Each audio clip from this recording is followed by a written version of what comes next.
그날의 사고는 제가 시댁살이를 시작한 지 얼마 되지 않아 일어났어요. 정말 순식간에 일어난 일이었죠. 제가 들고 있던 목욕바구니가 공중으로 붕 떴고 제 몸도 그 방향으로 뚝 떨어졌어요. 어떤 힘으로 제가 던져진 거였는데 넘어진 뒤 앓는 소리를 내며 몸을 일으켰을 때 사람들이 우르르 나와 비명을 질렀고 시어머니는 트럭에 치여 쓰러져 계셨어요. 어머니! 시댁의 합가에서 산 건 처음이라 여러모로 불편하고 어려울 때였어요. 남편이 장남인데다 시어머니께서 혼자가 되시면서 시집살이를 자초했는데 시어머니는 워낙 말씀도 없으시고 표정도 없는 분이셨어요. 그래서 도통 말을 걸기도 힘든 분이었죠. 시댁에서 산 지 1년 가까이 됐는데도 시어머니와 나눈 대화가 거의 없을 정도였어요. 저한테 이거 해라 저거 해라 하시는 게 다였고 제가 실수를 하면 입을 꾹 다무셨는데 잔소리 하시는 것보다 그게 더 무섭더라고요. 그날은 돌아보면 참 희한해요. 남편이 지방으로 출장을 간 날이었고 시누이랑 시동생은 인근에 살지 않으니 원래도 왕래가 잦지 않았고요. 그날 시어머니랑 종일 둘이 있을 생각에 오금이 다 저리더라고요.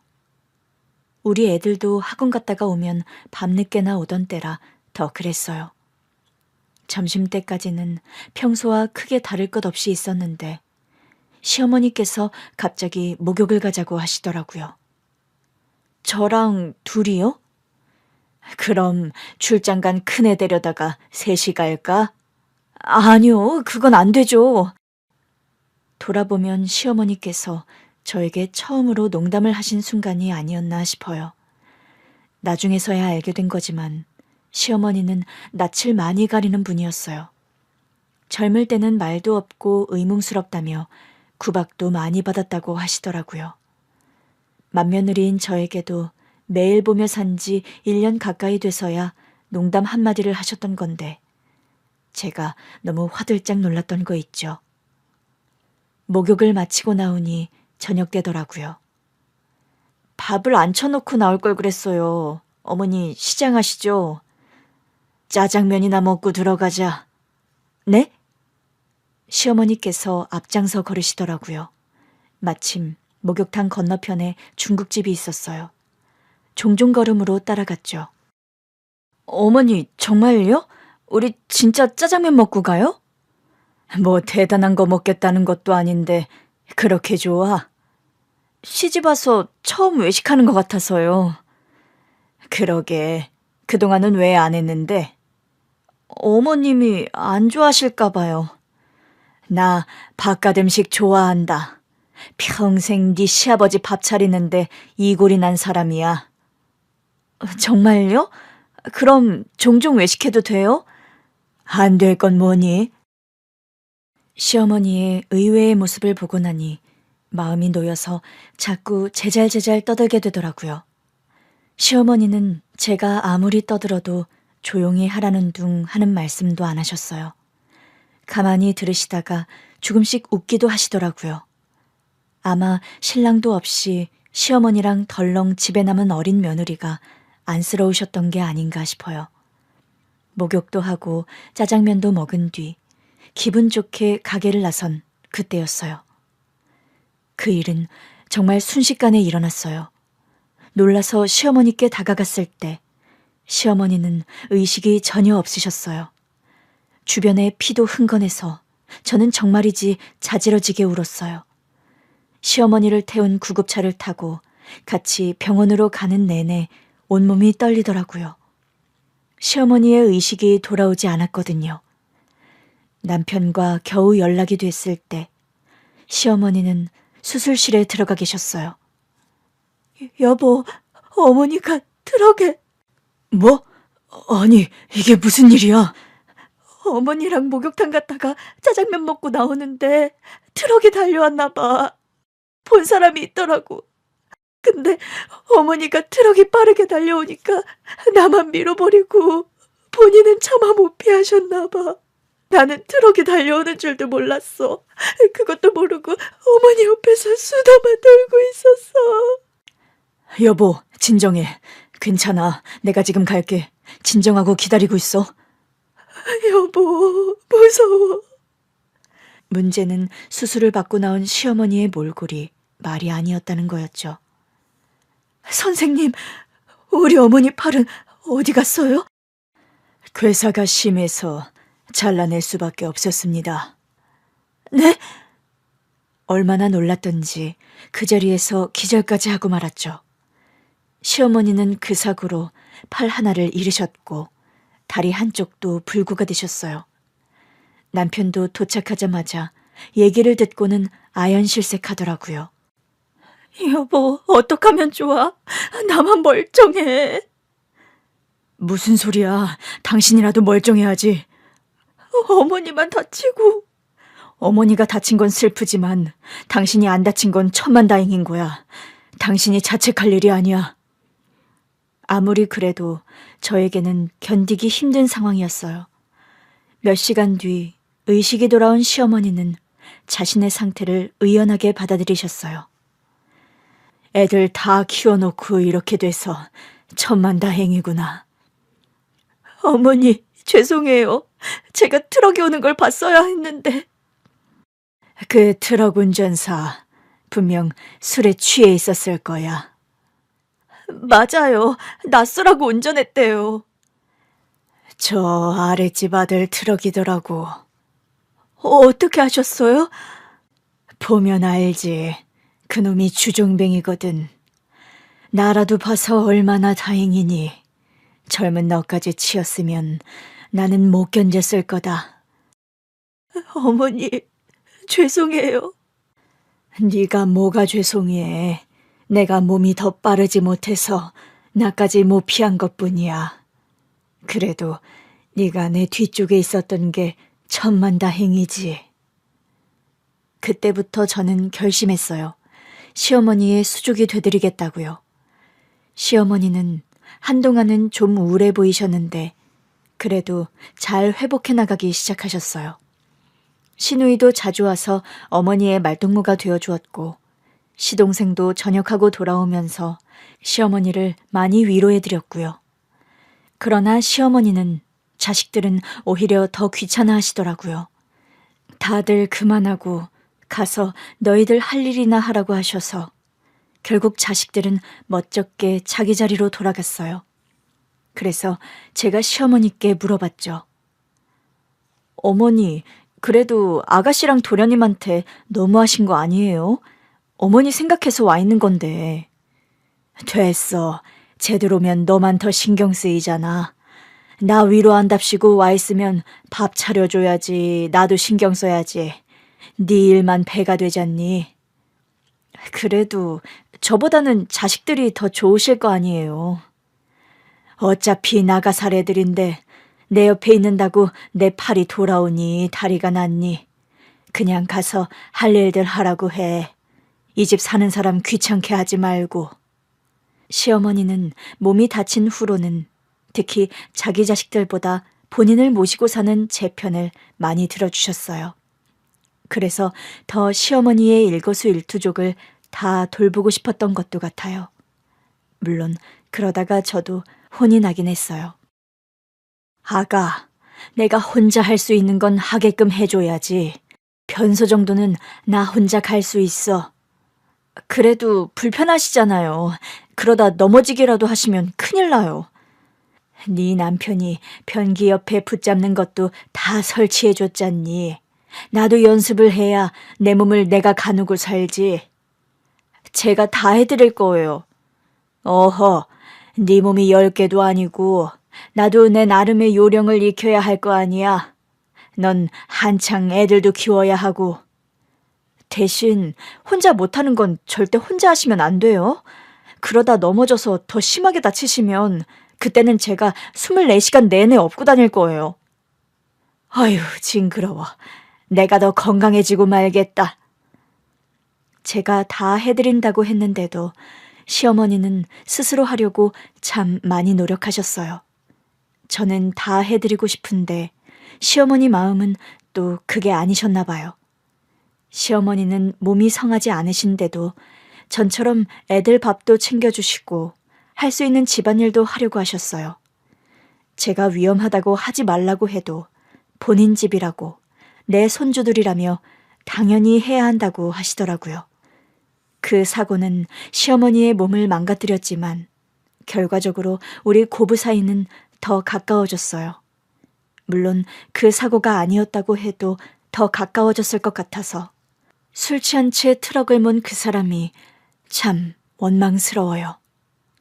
우리 가족뿐 아니라 동네 사람들도 다 그 집을 못마땅하게 생각했는데 결국 몇 년 안 가 동네를 떠나더라고요. 그 집이 이사 가던 날 시어머니께서 그러셨어요. 이제야 알터니가 빠진 것 같다. 어머니도 불편하셨죠? 만약에 너까지 다쳤으면 그 집 옆편네 머리채라도 잡았을 거야. 시어머니께서 그렇게 험한 말씀 하시는 건 또 처음 들었잖아요. 그렇게 지극정성으로 시어머니를 모시고 사니 남편도 저를 참 아껴줬어요. 난 참 복이 많은 놈인 것 같아. 갑자기? 당신이 이렇게 떡두꺼비 같은 자식들도 낳아주고 우리 어머니도 모셔주고 당신 기억나? 내가 홀어머니의 장남이라고 우물쭈물하니까 당신이 나더러 그럼 우리가 모시고 살아야겠네요. 이러길래 내가 장가가긴 다 틀렸구나 했거든. 정말? 내가 그래서 맞선을 여러 번 퇴짜 맞았으니까. 근데 당신이 그러는 거야. 그럼 그렇게 하면 되죠. 그러나 그 순간 제가 남편의 말에서 찾은 핵심은 그게 아니었습니다. 맞선을 얼마나 봤는데? 맘에 드는 여자가 많았나 봐. 많이 차였다는 거 보니까? 아니, 그게 아니라 어머니가 얼른 장가가라고 하도 하시니까.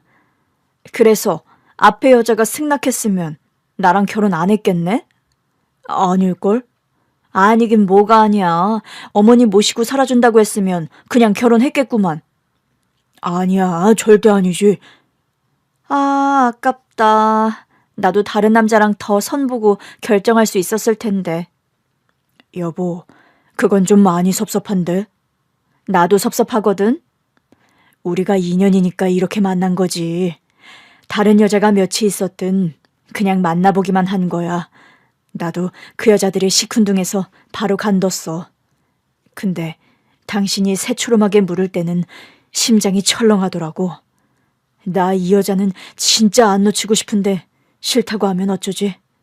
일단 처음에라도 따로 살자고 해서 꼬셔볼까? 이러면서.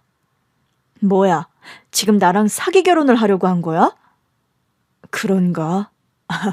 당신이 바로 받아줘서 참 다행이다. 시집살이 하면서 남편과 이렇게 사이가 좋았다고 얘기하면 아무도 안 믿어요. 돌아보면 다 시어머니 덕분이었던 것 같아요. 시어머니가 먼저 저를 참 아껴주셨고 그래서 저도 더 성심성의껏 아픈 시어머니를 돌볼 수 있었으니까요. 그런 남편이 3년 전에 세상을 떠났어요. 암에 걸렸는데 진행이 좀 된 상태였더라고요. 처음에는 수술 경과가 좋아서 다들 다행이라고 완치할 수 있을 거라며 희망을 품었는데 전이 되면서 걷잡을 수 없게 돼버렸어요. 그때 우리 시어머니께서 입버릇처럼 하시던 말씀이 있었죠. 내가 너무 오래 살았나 보다. 어머니, 그게 무슨 말씀이세요? 내가 그때 그냥 갔어야 했어.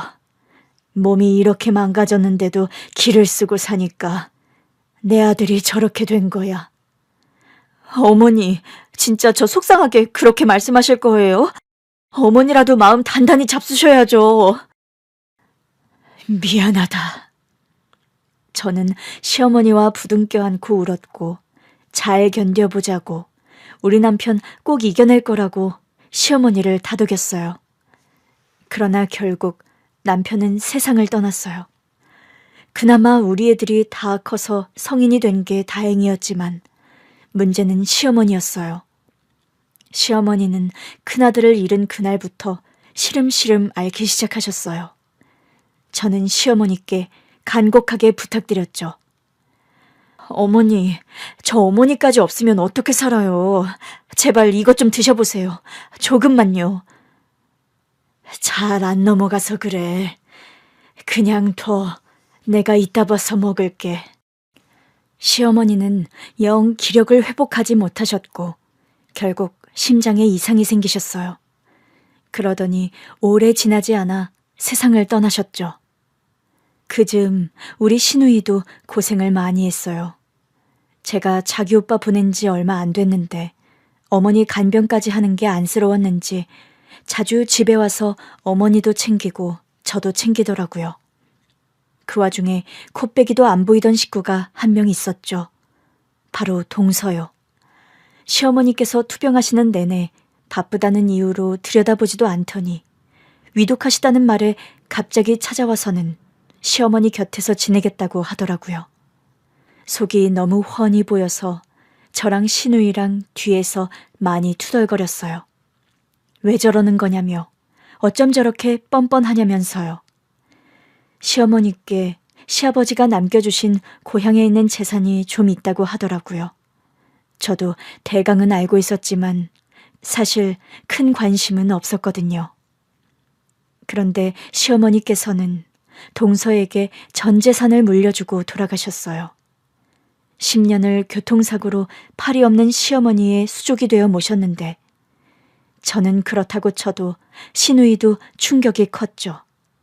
대체 이게 무슨 일이냐고 동서의 작전이 먹힌 거냐며 시누이가 노발대발했지만 동서가 내민 증여계약서로 인해 누구도 토를 달지 못했어요. 그건 분명 시어머니께서 동서에게 주신 증여계약서였습니다. 그러던 어느 날이었어요. 세무서에서 연락을 받았어요.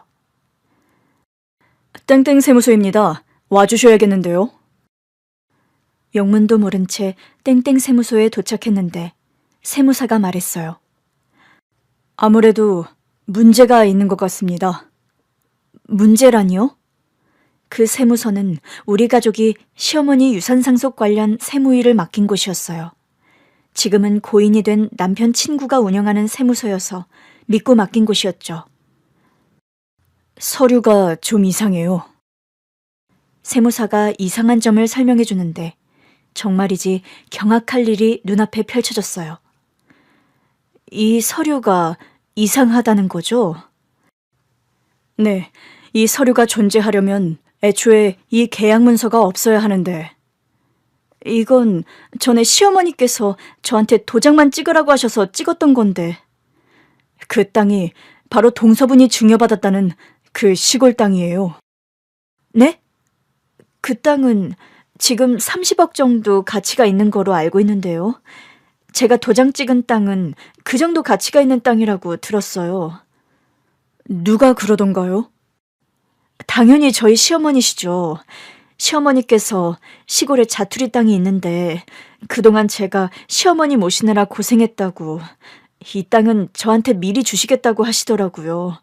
자투리 땅이기도 하고 별 가치도 없으니 그냥 받아도 된다고 하셔서 고민하다 받았거든요. 언제 주신 거예요? 돌아가시기 한두 달 전이었던 걸로 기억해요. 갑자기 부르시더니 도장을 찍으라고 하셨어요. 제가 이게 뭐냐고 물어보니까 시어머니께서 그렇게 말씀해 주셨어요. 별 땅 아니라고. 다른 자식들한테는 말할 것도 없다고요. 남은 재산 똑같이 나눠 가지면 된다고 하셨거든요. 제가 보기엔 두 분 중 한 분의 서류는 잘못됐어요. 잘못됐다는 게 무슨 뜻이에요? 저는 도통 이해가 안 돼서요. 위조 문서일 가능성이 큰 거죠. 네? 설마요. 어느 쪽이 위조인지는 잘 모르겠지만 확인은 필요할 것 같아요. 일단 제가 알아볼 테니까 가족들에게는 일단 비밀로 하세요. 특히 동서분. 이왕이면 모두에게 비밀로 하는 게 그분 귀에 안 흘러들어가는 가장 좋은 방법이겠죠. 세무사님이 직접 알아보겠다고 하셔서 일단 말은 듣고 왔는데 어안이 다 벙벙하더라고요. 남편이라도 살아있었다면 같이 얘기를 나눴을 텐데 남편도 없으니 더 막막했어요. 그런데 집으로 가는 길, 시동생에게 전화가 오더라고요. 형수님, 네, 서방님. 저 지금 귀국했어요. 지금이요? 동서말로는 몇 달 남았다고 했는데. 죄송해요. 아무래도 그 사람이 절 속인 것 같아요. 그게 무슨 소리예요? 엄마 돌아가신 걸 안 알려줬어요. 네? 형수님이 얼마 전에 문자 남기셨잖아요. 엄마 잘 보내드렸고 납골당에 안치했다고. 걱정하지 말고 일 잘 보고 귀국하고 보자고요. 아, 네. 동서가 다 전했다고는 하는데 너무 연락이 없는 게 좀 이상하기도 하고 그래도 뭐라도 알려드려야 할 것 같더라고요. 물론 동서가 다 전했다고 서방님이 저한테 감사하다고 했다 그러긴 했지만요. 전혀 몰랐어요. 집사람한테 엄마 위독하면 바로 연락 달라고 바로 귀국하겠다고 했었는데. 그게 정말이에요? 동서말로는 서방님 일정상 도저히 장례를 치를 수 없다고 했는데. 아니에요. 저한테 어머니가 좀 아프시다고만 했지 위독하시다고는 전혀 얘기를 안 했어요. 어머니한테 안부 연락 드렸을 때는 괜찮다고만 하시니까 제가 어리석었어요. 시동생은 해외로 파견 근무를 나갔었어요. 하필 그 사이에 시어머니 병세가 악화되면서 임종을 맞으시게 된 거죠. 어쩐지 좀 이상하다 했어요. 솔직히 부모가 돌아가셨는데 좀 너무한 거 아닌가 싶었지만 동서가 서방님이랑 소통하고 있다는데 제가 나서기도 좀 그렇더라고요. 형수님으로선 그러셨겠죠. 근데 나한테 답장도 안 했잖아요. 형수님께 말씀드리면 아내가 바로 알게 될 것 같아서요.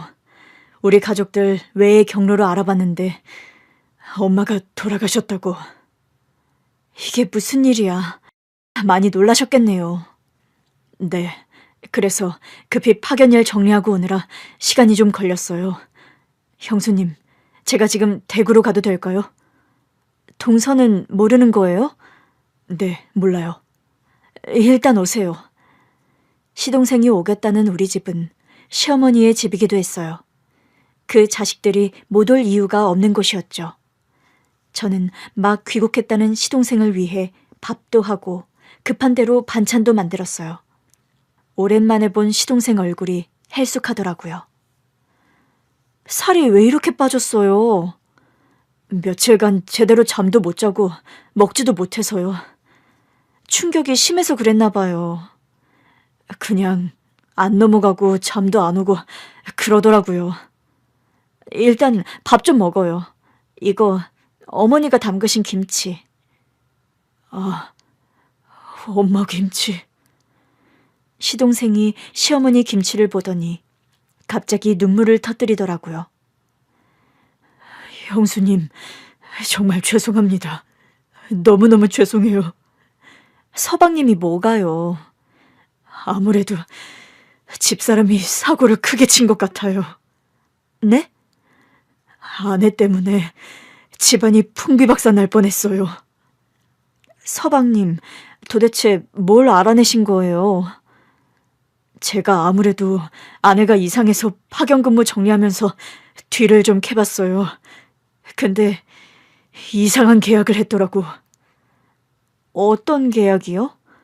저도 처음에는 무슨 업체인지를 모르겠길래 찾아봤는데 문서 위조해주는 업체더라고요. 아내가 입금한 내역도 확보했고요. 문서 위조요? 어떤 문서인지도 확인했어요? 아내가 보통 늘 같은 아이디랑 비밀번호를 쓰거든요. 넣어보니까 이번에도 맞더라고요. 보니까 아무래도. 설마 증여 계약서예요? 제 말에 시동생이 화들짝 놀라더라고요. 형수님, 그걸 어떻게 하셨어요? 사실 저도 세무사한테 연락받고 다녀오던 길이에요. 세무사가 문서에 문제가 있는 것 같다고 하면서 위조된 문서가 있는 것 같다고 하더라고요. 정말요? 네, 사실 어머니께서 생전에 저한테 도장을 찍으라고 하신 적이 있어요. 시골에 있는 자투리 땅인데 가치도 별거 없어서 그냥 저더러 가지라고 하시더라고요. 제가 망설이니까 진짜 별 가치 없는 땅이다. 남은 재산은 똑같이 나눠 갖더라도 이건 네가 가져라. 그러시는 거예요. 설마 아내가 그 땅을 자기가 증여받은 걸로 문서를 위조한 거예요? 어떤 문서가 위조인지는 일단 가려봐야 알겠지만 당연히 그 사람이 내보인 문서겠죠.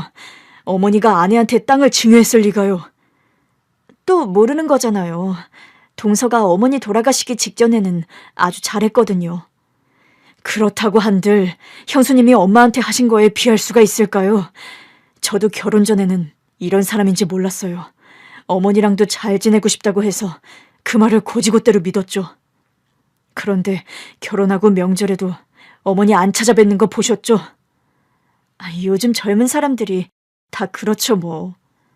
형수님이랑 몇 살 차이 나지도 않아요. 제가 하도 이상해서 친구들한테 물어본 적도 있어요. 우리 어머니가 혹시 집사람한테 뭘 잘못하고 있는 것 같냐고요. 어머니가 동서한테 잘못하실 게 뭐가 있어요. 몸도 불편하셔서 기력도 별로 없으셨는걸요. 그러니까요. 그래서 제가 참다 못해 대놓고 물어본 적도 있는데 그러더라고요. 어머니 댁 가면 한 번씩 화장실도 모시고 가야 하고 너무 싫대요. 추잡해서 못하겠대요. 아니, 어머니가 용변 보는 걸 돕는 것도 아니고 그냥 화장실 앞까지 모셔다 드리는 건데요. 그러니까요. 그것도 제가 가끔 바쁠 때나 동서가 한 거고 어머니는 바라지도 않으세요. 그냥 제가 행여나 화장실은 들어가다가 미끄러워서 넘어지실까 봐 부탁했던 건데 그게 그렇게 싫었대요? 네, 그러니 제가 해외 파견 근무 갔을 때는 안 봐도 훤하잖아요. 온 적도 없죠. 위독하시다고 하니까 그때는 자주 왔었어요. 안 봐도 훤하죠. 그런 문서를 위조할 생각이었으니 어머니한테 자기가 땅을 증여받은 근거가 있다고 우기려고 했겠죠. 사실 동서가 증여계약서 들고 왔을 때 저랑 아가씨도 당황하긴 했어요. 아무리 돌아가시기 직전에 자주 왔다고는 해도 어머니가 땅을 증여하셨다니, 그것도 무려 지금 30억 가치가 있는 그 땅을요. 어머니라면 분명 형수님께 드렸을 거예요. 어머니가 형수님을 얼마나 아끼셨는데요. 심지어는 자식들인 우리보다 아끼셨어요. 형 돌아가시고 나서도 우리한테 잘하라고 얼마나 신신당부를 하셨는데요. 그리고 저한테는 말씀하신 적 있어요. 무슨 말씀이요? 형수한테 따로 땅을 좀 줄까 하신다고요. 정말요? 네. 형도 없는데 형수가 애들 키우고 살려면 재산을 더 갖는 게 맞다고. 우리가 동의 안 해도 주실 거라고 하셨어요. 저는 찬성했고요. 어차피 어머니 재산인데 제가 이래라 저래라 할 수도 없는 거고요. 무엇보다 저는 형수님이 갖는 게 당연하다고 생각해요. 당연한 건 아니죠. 적어도요. 제 아내가 갖는 건 진짜 아니라는 거죠. 이건 정말 말이 안 돼요. 일단 세무사도 알아보겠다고는 했는데 서방님이 증거가 있다고 하니 확인해보는 게 좋겠네요. 근데 동서한테는 어떻게 하시려고요? 일단 비밀로 할 거예요. 어차피 그 위조 문서로는 증여 못 받으니까요. 법적인 책임을 지게 될 텐데 이제라도 말해서 스스로 돌이킬 기회를 주는 건 어떨까요? 그러나 시동생 표정이 어둡더라고요. 안 내키세요? 사실 저 해외 파견 근무 간 거 제가 신청해서 간 거예요. 제가 생각이 짧았죠. 형 돌아가시고 형수님 혼자 엄마 보고 있는 거 알면서도 제가 그 사람 때문에 너무 스트레스를 받아서 견딜 수 없었어요. 좀 떨어져 지내고 싶더라고요. 무슨 일인데요? 동서가 어머니도 안 보려고 하는 것 때문에요? 그 정도면 다행이게요. 늘 술에 취해서는 집에 늦게 들어오지. 자기는 딩크족이라면서 제 의사랑 별개로 아이도 안 낳겠다고 하지. 분명 결혼 전에는 아이를 낳겠다고 했었거든요. 그런데 결혼하고 1년도 안 돼서 사실 자기는 딩크족이라면서 아이 생각이 없다고 하더라고요. 그래서 아이를 안 낳으셨던 거예요? 어머니가 참 걱정 많이 하셨는데 말씀도 못하시고. 우리 엄마 성격에 그럴만하죠. 속으로만 앓으셨을 거예요. 맞아요. 우리 애들 보면서도 둘째네도 이렇게 다복하게 살면 좋을 텐데 그러면서 한숨도 쉬시고 그랬어요. 그냥 못 갖는다고 생각하셨던 것 같아요. 아무래도 안 생기는 것 같다고. 그럼 누가 말한다고 생기는 것도 아니지 않냐 그러시더라고요. 제가 진짜 불효자였네요. 형수님이 안 계셨으면 그런 결정도 못 내렸을 거예요. 그냥 나라도 좀 숨 좀 쉬자 싶어서 갔어요. 집에 가면 그 사람이 어질러 놓은 것 천지고 한 번을 안 치우더라고요. 빨래통에는 돌리지 않은 빨래가 넘치게 쌓여서 쉰내가 풀풀 나고 싱크대에 음식물도 얼마나 안 치웠는지 구더기가 낀 적도 있어요. 결혼하면서 저랑 상의도 없이 일 관두면서 그랬거든요. 이제부터 살림은 자기가 다 할 테니까 저더러 나가서 돈만 잘 벌어오라고요. 사실 그때도 좀 당황했었는데 적어도 딩크족보다는 당황스럽진 않았던 것 같아요. 동서가 서방님에 대한 배려가 너무 없었네요. 저한테만 없었던 게 아니잖아요. 우리 어머니는 물론 형수님께도 마찬가지였겠죠. 엄마나 형수님이나 그런 말 전하시는 분들도 아니고. 그럼 이제 어떻게 하려고요? 파견 근무하면서 마음 정리가 많이 됐어요. 처음에는 내가 시작한 이 결혼을 깨고 싶지 않다는 생각뿐이었는데 떨어져 살아보니 마음이 어찌나 편하던지. 물론 형수님께는 죄송해요. 저는 아무것도 모르고 제 심신 안정만 신경 쓰고 있었네요. 얼마나 힘들었으면 그랬겠어요. 그래도 어머니 아프신 걸 끝까지 모른 건 의외긴 했어요. 그게 제가 스트레스가 정말 너무 심했거든요. 그 사람 남자도 있어요. 네? 매일 술 마시고 늦게 들어오고 나랑은 자식도 안 낳겠다고 하더니 다 이유가 있었던 거죠. 언제 아신 거예요? 파견 근무 가기 전에요. 세상에, 그걸 알고 가셨던 거예요? 네. 처음에는 그냥 다 모른 척하고 싶었던 것 같아요. 그냥 내가 몇 년 갔다 오면 알아서 정리하고 있었으면 좋겠다 싶기도 했고요. 그러다 형수님 문자를 보고 너무 충격적이었어요. 나를 속이다 못해 우리 엄마가 돌아가셨다는 사실까지 숨기고 속였다니 믿기지 않더라고요. 어떻게 이렇게까지 된 건가 생각해보니 결국 제가 너무 모른 척만 했다는 걸 깨달았어요. 사실을 안 첫 순간부터 바로잡았다면 이렇게까지는 안 되지 않았을까 싶고 제가 다 잘못한 것 같아요. 제가 진실을 마주할 용기가 없었어요. 서방님, 이게 다 무슨 일이에요? 다른 남자가 있었다는 건 어떻게 아신 거예요? 저 잘 때 나가서 통화하는 소리를 들었는데 심상치가 않더라고요. 그러다 한 번은 식탁 위에 놓인 휴대폰 액정에 메시지가 뜨는데 자기야 사랑해 보고 싶어 그런 메시지더라고요. 아무래도 확인은 해야 할 것 같아서 뒤를 밟아왔는데 역시나 남자랑 만나더라고요. 그냥 남자랑 만난다고 진짜 바람은 아닐 수도 있잖아요. 물론 그런 메시지를 주고받는 사람이 있다면 정서적 바람이긴 하겠지만 모텔로 들어가더라고요. 한두 번이 아니었어요. 내가 그 남자를 만나볼까도 했는데 차마 못했어요. 그런데 왜 나랑 이혼을 안 하는 걸까? 그래도 내가 벌이가 더 나은가 싶기도 하고. 좀 지나면 정리하려나. 그럼 그냥 모른 척 할까? 그래도 이혼해서 가족들한테 걱정 끼치는 것보단 낫지 않을까 싶고. 그렇게 힘든 일이 있었으면 우리한테 말을 했어야죠. 형수님은 팔 없는 우리 엄마 수족처럼 사시고 형도 아팠잖아요. 거기다 대고 어떻게 제 문제까지 얹어요. 정말 못할 일이죠. 그래도 말을 했어야죠. 어머니는 그것도 모르고 걱정만 하다 돌아가셨잖아요.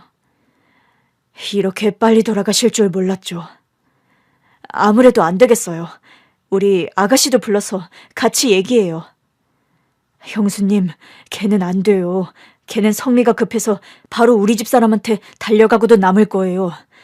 일단 위조 문서가 확실해지면 그때 다 같이 공유하는 게 좋을 것 같아요. 시동생은 당분간 호텔에서 지내겠다고 하더라고요. 그러지 말고 우리 집에 있으라고 했지만 저 고생한다며 기어이 호텔로 갔어요. 그런데 잘한 선택이었던 것 같아요. 시동생이 귀국한 다음 날 동서가 불쑥 우리 집에 왔더라고요. 형님, 우리 재산 정리 언제 해요? 지금 하고 있잖아. 아니, 형님이 아는 세무사한테 맡긴다고 해서 일단 기다리고는 있는데 영 느린 것 같아서요. 뭐가 그렇게 급해. 누가 보면 재산 얼른 받아서 도망이라도 가고 싶은 줄 알겠다. 형님도 무슨 그런 말씀을. 근데 말이야, 서방님은 언제 오시는 거야? 어머니 장례 끝난 게 언젠데. 네? 그게 그 사람도 오려고 하는 것 같긴 한데 일이 워낙 급한가 봐요. 이상하네. 서방님이 어머니보다 일을 먼저 생각할 사람은 아닌데. 내가 연락 한번 해볼까? 어머 형님, 일하는 사람 방해해서 뭐 하게요? 그리고 산 사람은 살아야죠. 그 사람이 귀국한다고 어머니가 살아 돌아오시는 것도 아니고요. 그래도 가족끼리 서로 위로는 할 수 있겠지. 똘똘 뭉쳐서. 네? 똘똘 뭉쳐서 위로나 하자고 그 사람을 부른다고요? 그것보다 중요한 것도 있어? 그게 중요한 거라고요? 어머, 우리 형님 되게 순진하시다. 하긴 그러니 10년이나 어머니 수발 들고도 재산 한 푼 따로 못 챙기셨겠죠. 어머니께서 저한테 땅 주신 거 섭섭하진 않으시죠? 어차피 어머니 재산인데 그 재산을 어떻게 쓰든 그건 어머니 마음이지. 그렇죠? 형님도 그렇게 생각하시죠? 그런데 아가씨는 저한테 자꾸 전화해서 도대체 언제 받은 거냐고 자꾸 뭐라고 해요. 제가 그래서 물어보는 거예요. 언제 정리 끝나냐고. 아가씨로선 황당할 만하지. 어머니가 동서한테 재산을 따로 빼주실 이유가 없으니까. 왜 없어요? 제가 어머니 돌아가시기 직전에는 직접 수발 다 들었잖아요. 어머니가 저한테 얼마나 감동하셨는데요. 제가 평소에는 바빠서 어머니를 잘 못 챙겼다 보니 어머니께서 저를 오해하셨더라고요. 어떻게 오해하셨는데? 제가 차갑고 모진 사람? 그런 사람인 줄 알았다면서 오해해서 미안하다고 챙겨주신 거예요. 그래? 네. 근데 말이야, 혹시 동서 어머니 재산 목록 알고 있었어? 그건 형님도 아실 거 아니에요. 고향에 땅 있는 거. 왜 전에 다 같이 고향 땅 가본 적 있잖아요. 그제야 잊고 있었던 기억이 떠오르더라고요. 맞다. 그랬지. 형님, 그러니까 이제 그만 받아들이시고 얼른 재산 정리부터 하시죠. 서방님이 오신 다음에 같이 하는 건 어때? 네? 그 사람이 왜요? 아니, 왜냐니. 어머니 자식은 동서가 아니라 서방님이잖아. 그래서 좀 이상하긴 해.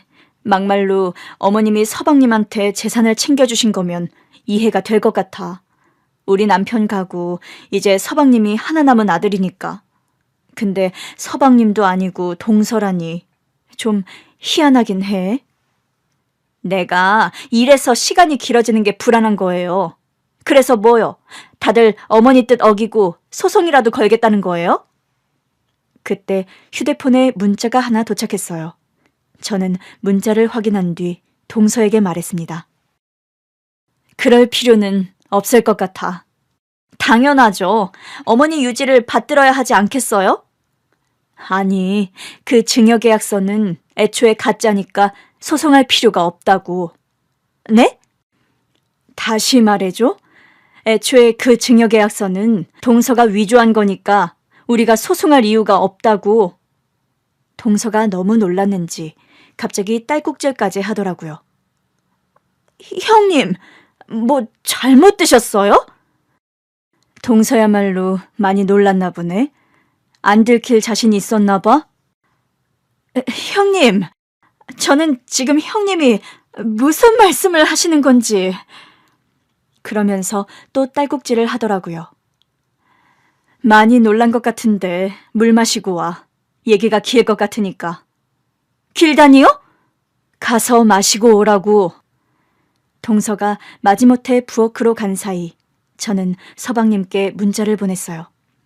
동서의 증여계약서는 위조가 맞다고 바로 우리 집으로 와달라고요. 물을 마시고 온 동서가 말했어요. 형님, 무슨 오해가 있으신 것 같아요. 무슨 근거로 그러시는지 모르겠는데. 그래, 서방님이 그러시더라고. 그 업체가 아주 감쪽같기로 유명하다며. 업체라니요? 시치미를 떼던 동서가 한 발 늦게 놀라서 물었어요. 지금 뭐라고 하셨어요? 서방님? 우리 남편이요? 그때였어요. 시동생이 바로 도착하더라고요. 서방님, 어떻게 이렇게 빨리 오셨어요? 형수님 뵈러 오던 중이었어요. 한우랑 이것저것 좀 사서요. 형수님도 저 못지않게 헬쑥해지셨거든요. 자기 남편을 본 동서의 눈이 튀어나올 듯 했어요. 당신 언제 들어왔어? 얼마 안 됐어. 나한테는 말 없었잖아. 왜? 내가 당신이 그놈이랑 내 안방, 내 침대에서 뒹구는 걸 보기라도 했을까 봐. 뭐? 그 남자랑 내 집에서 나오더라. 아, 보고 싶어서 본 건 아니고 오늘 아침에 혹시 당신이 집에 없으면 집에 들러서 챙겨올 게 있어서 갔었어. 근데 그 남자랑 아침 일찍부터 내 집에서 나와서 어딜 가더라고. 그걸 봤다고? 근데 왜 이렇게 덤덤하게 말해? 이미 몇 년 전부터 얼굴은 알고 있던 놈이거든. 네 상간남. 여보, 그래서 당신이 그놈이랑 나간 사이에 집에 들어가긴 했는데 불쾌하더라고. 안방에 들어가야 했거든. 동서가 손으로 자기 입을 틀어막더라고요. 설마 다 봤어? 뭐, 지난밤의 흔적 같은 거? 그냥 보이던데 둘이 아주 살림을 차린 것 같던데 왜? 그 남자 스킨, 로션, 면도기까지 다 세팅돼 있고 말이야. 그건 그러니까 왜 내 거라고 하려고? 내가 올 때를 대비해서 구해놓기라도 한 거야? 그게 내가 쓰는 브랜드는 정해져 있는 거 알잖아. 아닌가? 이제 그것도 잊었나? 동서가 갑자기 시동생 앞에서 무릎을 꿇더라고요. 여보, 그게 말이야. 동창회 갔다가 거기서 만났어. 근데 모르던 사이는 아니고 초등학교 동창인데 내 첫사랑이었거든. 안 궁금한데?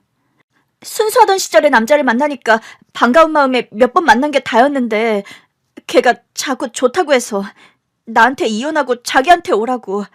근데 나 이혼 안 했잖아. 당신 아내로 살았잖아. 이혼만 안 한 거겠지. 왜냐하면 그래야 내 월급은 야금야금 갖다 쓸 수 있으니까. 왜? 그 남자가 벌이는 영 시원치 않은가 봐. 여보, 그게 나는 당신 아내로 살고 싶으니까. 이젠 그것도 그만둘 생각인 것 같던데. 아니야. 난 끝까지 당신 아내로 살 거야. 어머니한테 받은 증여계약서 그거 왜 위조했어? 어? 그래놓고도 내 아내로 살 생각이었다고? 여보, 나는 그러니까 다 당신을 위해서 그런 거야. 거짓말을 하다 날 위해서라는 거짓말까지 하니? 진짜야. 어머니가 형님을 좀 예뻐했어? 그렇게라도 미리 빼돌려 놓지 않으면 어머니가 형님한테 주실 것 같아서 그랬어. 그럼 차라리 내 이름으로 하지 그랬니? 그랬으면 의심은 덜 받았을 텐데. 형수님도 그게 좀 이상했다고는 하시더라. 여보, 아니야. 나 당신이랑 헤어질 생각 없어. 내가 그렇게 해서 우리 둘이 잘 먹고 잘 살려고 그런 거야. 근데 말이야, 당신 카드 명세서를 보니까 당신 첫사랑은 모텔비 낼 돈도 없어? 매번이 당신 카드 걸더라. 여보, 오해야. 모텔은 그러니까. 그래서 이제는 모텔비라도 아끼려고 내 집, 내 안방에서 그러고 있었던 거야? 동서가 시동생의 다리를 붙들더라고요. 여보, 나 당신이랑 이혼 못해. 나 경력 단절이야. 당신이랑 이혼까지 하면 난 어떻게 살아? 내가 불쌍하지도 않아? 시동생은 자기 다리를 붙든 동서를 떼어냈어요. 불쌍한 건 나지. 너 같은 여자랑 이혼하는 게 힘들어서 지금껏 그 모든 걸 참고 살다가 이 꼴을 보고 있는데 우리 어머니 재산까지 노리고 사문서를 위조해? 내가 정말 이 꼴까지 보게 될 줄 어떻게 알았겠어. 끽해봐야 외간 남자랑 놀고 다닐 줄만 알았지. 지금껏 참아줬으면서 갑자기 왜 이래? 이번 한 번만 봐주면 나 다시는 그 남자 안 만날게. 그 남자가 진짜 돈이 없긴 하구나. 걔도 잘해보려다가 사업이 망하는 바람에. 안 궁금해. 그러니까 불쌍한 그놈이랑 살아. 넌 우리 가족보다 그놈이 더 불쌍한 거잖아. 그래서 우리 어머니 재산까지 훔쳐가서 그놈한테 주고 싶었니? 아니, 그게 그냥 주는 게 아니라 사업 투자해주려고 했지. 투자만 해주면 돈을 10배로 불려줄 수 있다고 장담해서. 그럼 그 돈으로 형님이랑 당신 형제들한테 재산 다시 나눠주려고 했어. 무슨 그런 말도 안 되는 소리를. 정말이야, 진짜라고. 당신 생각이 뭐였든 이제 궁금하지도 않아. 일단 조사받아. 당신 사문서 위조로 조사받게 될 거니까. 그럼 나 기다려주는 거야? 내 문제보다 우리 가족에게 네가 치려고 한 사기부터 바로잡자는 거야. 이혼은 그 다음에 하면 되는 거고 규칙 사유는 어차피 너한테 있고 그 증거는 넘쳐나니까 나로선 서두를 이유도 없고. 저는 동서에게 일어나라고 했어요. 미안한데 그만 가줄래? 오늘 저녁에 가족들끼리 밥 먹기로 했거든. 가족들이라니요? 저 빼고요? 서방님이 생각보다 일찍 오셔서 놀랐는데 이렇게 마주치길 잘했다 싶기도 하네. 그러니까 왜 연락도 없이 불 쓰고 오고 그래? 형님, 저도 이 집 식구예요. 저 아직 이혼 안 당했다고요. 오늘 모여서 동서의 증여계약서 위조에 대해서도 다 얘기할 건데 그 자리에 있을 자신 있어? 아가씨가 가만두지 않을 것 같은데. 동서는 그 길로 주랭랑을 쳤어요. 신발도 제대로 못 신고 도망가는 모습을 보는데 걱정스럽더라고요. 서방님, 저러다 조사도 안 받고 멀리 도망치면 어쩌죠? 저는 그냥 저 여자가 눈앞에서 좀 사라졌으면 좋겠어요. 어차피 우리 어머니 재산은 못 들고 튀었잖아요. 그래도 그렇게 끝낼 순 없죠. 동서가 서방님한테 준 상처가 얼만데. 상처고 뭐고 진짜 2번 다시 보고 싶지도 않아요. 이혼 소송은 변호사 통해서 하면 되니까 좀 괜찮겠죠? 저도 도울게요. 그날 밤 모든 사실을 알게 된 신우이는 그 길로 동서의 머리채를 뜯어놓겠다며 집을 뛰쳐나갔어요. 다음날 신우이가 씩씩거리면서 다시 와서는 주머니에서 머리카락 2움큼을 꺼내더라고요. 언니, 제가 다 뽑았어요. 어머나, 그 정도면 원형 탈모 수준 아니에요? 일부러 남들도 다 보라고 정수리로 뽑았어요. 그 정도면 충분히 잘 보이겠네요. 세상 창피한 줄 알아야지. 우리 오빠 속 썩인 것도 모자라 우리 엄마 재산을 탐내? 진짜 미친 거 아니에요? 그러니까요. 서방님한테 그런 상처가 있는 줄도 모르고 어머님 장례 끝나고도 서방님이 너무 안 온다고 섭섭해하기만 했어요. 그러니까요. 저도 그랬는데. 스트레스가 심했나 봐요. 지금도 그런 것 같고요. 저도 어떻게든 도울 거예요. 그 나쁜 여자를. 우리 오빠한테서 반드시 떼내겠어요. 근데요, 아가씨. 아가씨가 어제 동서 잡는다고 뛰어나가는 바람에 다 얘기 못한 게 있는데 어머니가 저한테 미리 상속해 주신 땅이요. 언니, 그건 언니랑 우리 조카목 맞아요. 그렇다기엔 지금 그 땅 값어치가 30억이에요. 엄마가 그걸 모르고 주셨을까 봐요? 언니가 받으세요. 그래도 돈이 너무 많잖아요. 똑같이 나누는 게 가장 좋을 것 같아요. 엄마가 벌써 토지 계약서까지 주셨다면서요. 그렇긴 한데 언니, 저도 그렇고 오빠도 안 들어도 뻔할 것 같은데 언니한테 드리는 거 하나도 안 아까워요. 우리 중에 엄마 재산을 관리할 만한 사람은 언니죠. 언니한테 자격이 있다는 뜻이에요. 아가씨, 언니가 받으시고 지금처럼 저희 잘 돌봐주세요. 저 엄마 돌아가신 뒤로 명절에 갈 때 친정이 없을까 봐 허전해요. 친정이 왜 없어요? 여기가 아가씨 친정인데? 그러니까요. 그냥 엄마 뜻 받들어서 언니가 받으시고 영원히 제 올케 언니 해주세요. 그 재산 안 주셔도 그건 하죠. 그럼 됐어요. 저는 불만 없으니까 더는 그 얘기 하지 마세요. 혹시 오빠하고도 얘기해 보셨어요? 오빠도 상관없다고 하죠? 그러시긴 했는데 언니가 엄마 재산을 받는 거로 우리 엄마 대신이 되는 거죠. 그렇다면 저는 좋아요. 팔 없는 우리 엄마, 10년을 기꺼이 수발한 우리 언니. 저 진짜 존경하고 사랑해요. 갑자기 아빠 돌아가시고 엄마가 적적할 것 같아서 걱정했는데 언니가 두말 없이 합가하겠다고 하셨다면서요. 우리가 맞으니까 모시자고. 우리 엄마도 딸인 저보다 언니를 더 편안해하고 좋아하셨어요. 그건 아니에요. 그냥 제가 고생한다고 생각하시니까 그런 거죠. 어떻게 네 배 아파 낳은 자식에 비하겠어요? 엄마가 입에 달고 살았던 말이 언니한테는 뭘 해줘도 아깝지 않다는 말이었어요. 언니한테는 다 해줄 수 있다고. 전 재산을 다 줘도 더 주고 싶은 며느리라고요.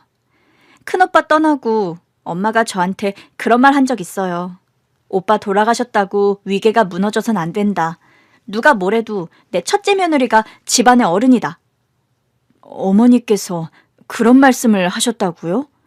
네. 그래서 제가 우리 엄마 작은 올케 언니한테 땅을 증여했다는 걸 믿을 수가 없었던 거예요.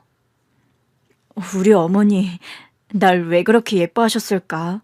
잘해드린 것도 없는데. 언니가 그렇게 말씀하시면 자식인 제가 너무 창피하죠. 저야말로 제대로 해드린 것도 없는데. 사는 게 바쁘니까 그런 거죠.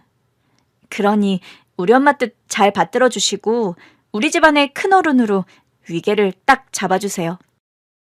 결국 동서는 사문서 위조로 감옥에 갔어요. 그리고 옥중에서 이혼을 당했죠. 그 일을 다 처리할 때까지 시어머니 유산 정리가 좀 늦어졌어요. 제가 한 번 더 가족들에게 모든 재산을 똑같이 나누자고 했더니 시동생은 애초에 자기 몫을 포기하겠다고 하더라고요. 형수님, 엄마가 형수님 주신 땅 이외의 재산도 제 몫은 포기해서 우리 조카 줄게요. 서방님, 그런 아내를 방관한 제 잘못도 뉘우칠 겸 우리 조카한테 작은 아빠가 아빠 대신 주는 선물이라고 생각해 주세요. 말도 안 돼요. 잘못은 동서가 한 거잖아요. 언니, 저도 엄마가 언니 주신 땅은 그냥 언니가 갖는 게 맞다고 생각하고요. 남은 재산을 똑같이 나누려면 이 집도 팔아야 하는 거잖아요. 저는 그냥 언니가 다 가지셨으면 좋겠어요. 결국 저는 어머니의 현금 재산이라도 시동생들이 갖는 걸로 합의했는데 그마저도 서방님은 안 받으셨어요. 해외 파견 근무를 하면서 시작한 사업이 잘 돼서 돈을 꽤 벌었다고 하더라고요. 그래서 시어머니의 땅과 집 외의 모든 재산은 아가씨가 갖는 걸로 합의했죠. 저는 시어머니께서 남겨주신 토지 일부에 노인 요양원을 세웠어요. 시동생의 투자 덕분에 가능한 일이기도 했는데 그렇게 해서라도 어머니를 기리고 싶더라고요. 이제는 애들도 다 커서 자주 그곳에 들러요. 가서 요양원 봉사도 하고 어머니 나이대의 노인분들을 돌보고 있으면 어머니가 참 그리워져요. 그래서 언젠가부터는 어머니가 그리울 때마다 요양원에 가게 됐네요. 앞으로도 어머니께서 남겨주신 것들을 더 의미 있게 사용하며 살아가려고요. 그러면 저 하늘에서 어머니도 저를 보면서 환하게 웃고 계시겠죠?